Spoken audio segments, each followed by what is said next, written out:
Greetings from Yanqi Lake in Beijing's northern suburbs.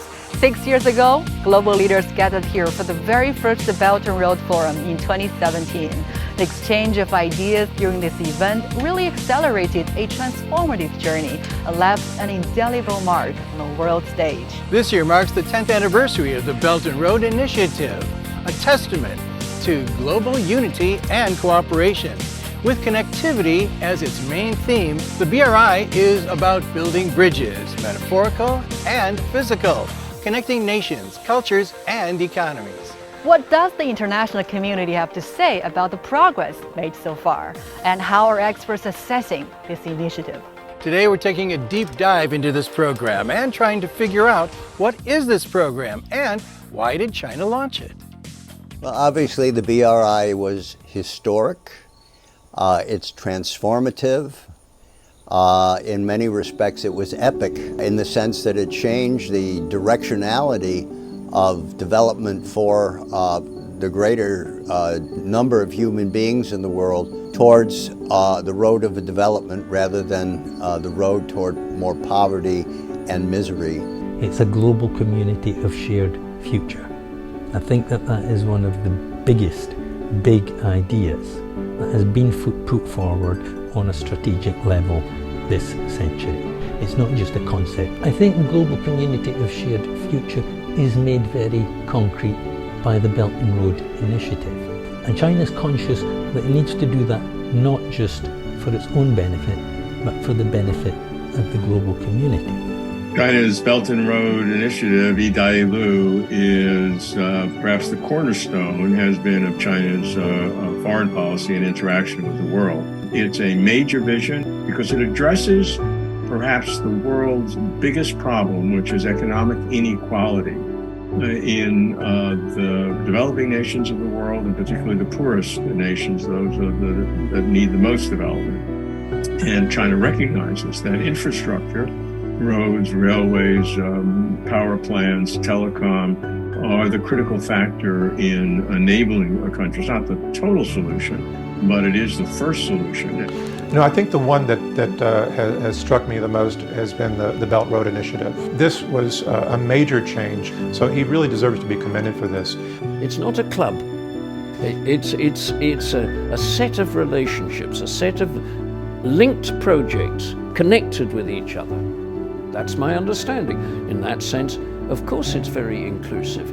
It's much closer to being a community than to being an organization. The Belt and Road policy, which is working with countries that have shared needs and also shared challenges of economic development, where China's experience can be shared and can be borrowed and adapted to local circumstances. It's not just about creating a system which is determined by one set of rules, but one which has rules that are appropriate for each country, each circumstance, each region. So he's looking at how nations and people can work together in a synchronistic and synergistic way. I'm intrigued to learn how the progress of the initiative has affected the involved nations and the global economy in general. I have some statistics to share. Over 3,000 cooperation projects have been initiated, joining in nearly $1 trillion in investment. And over 150 countries and more than 30 international organizations have joined the initiative. A number of flagship projects, such as the Mombasa-Nairobi Railway, the China-Laos Railway, and the Jakarta-Bandung High-Speed Railway have already been completed and are now operational. These projects have not only given rise to significant landmarks in many countries, but also helped improve the quality of life for countless individuals. So it's a massive undertaking to benefit the world, to raise people up, for people have the opportunity, have the infrastructure, have the support and the resources they need, provided in cooperation with the government, to be able to improve their lives. Just like we saw happen here in China. You've got countries with very, very different economic orientations and political systems are in the Belt and Road Initiative. But the one thing that these countries agree on is that they want to get on with their own economic development. Well, it has given them a sense that they do not have to remain in conditions of dire poverty, conditions of veritable slavery to what is called our Western economic system. They have learned that one can take oneself up by the bootstraps through infrastructural development as a fundamental basis for moving the country forward. This, I think, has created a different momentum which is going to be unstoppable in terms of moving forward over the next decade. A lot of infrastructure has been made, a lot of job opportunities has been given, and for the businessmen, a lot of business opportunities are now available for Pakistani people. It has supported the economic growth and social development of many developing countries. It has contributed to the global fight against COVID-19 pandemic and climate change. It has also enriched the cultural diversity and mutual understanding of the world. The Belt and Road Initiative has also increased trade, investment and income for the participating countries. So it's offered developing countries an alternative to the International Monetary Fund and World Bank in terms of funding for infrastructure projects, and allowed developing countries to leverage China's expertise and cheap but good quality goods for their own development. The Belt and Road is also his initiative. This is brilliant because it has almost unlimited potential, because it is based on a growth of connectivity, not just connectivity through physical projects, but also through interchange of science, of research, of education, of cultural exchanges, and all of that linking up people. I think this is very important, especially makes the difference to Western globalization also.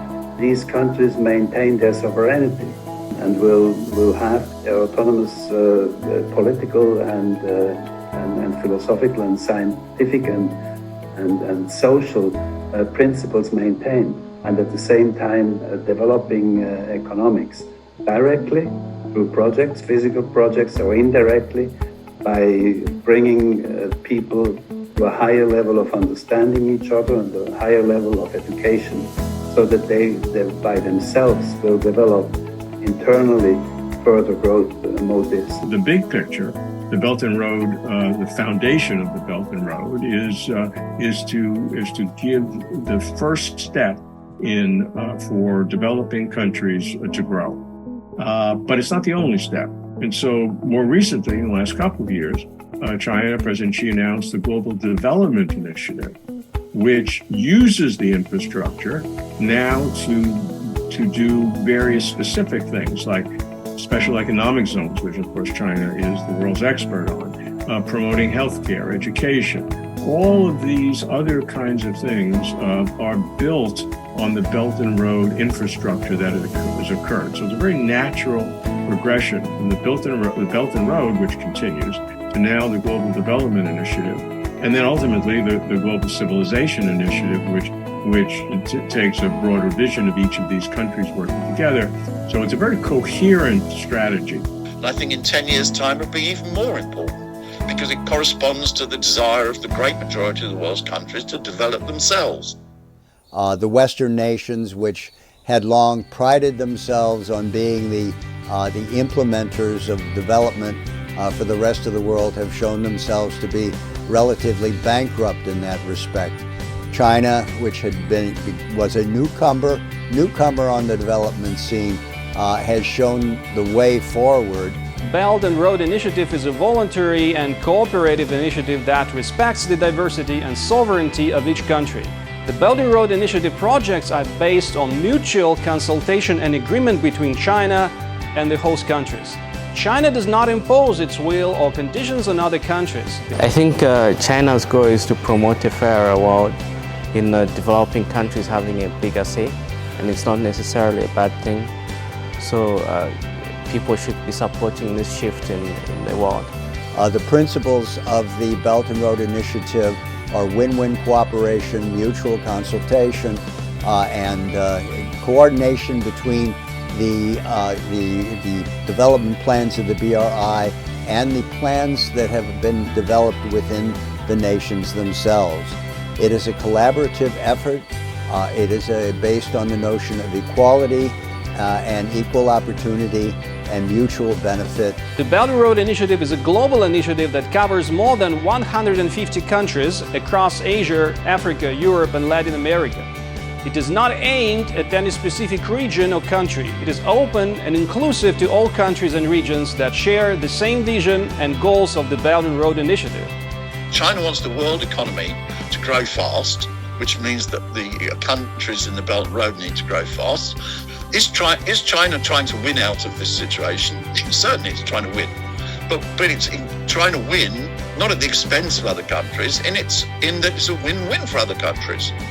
Well, I think China, with its own understanding of itself as an ecological society, has been more than any other country intent on creating development which is environmentally friendly, utilizing the most recent and up-to-date methods in terms of construction, in terms of technologies, utilizing particularly the high-speed rail technologies, which are much more environmentally friendly than your old railroad systems, has been a hallmark of the Belt and Road Initiative. So I think what actually the BRI has done, it has created the understanding of an environmentally green, if you will, development process.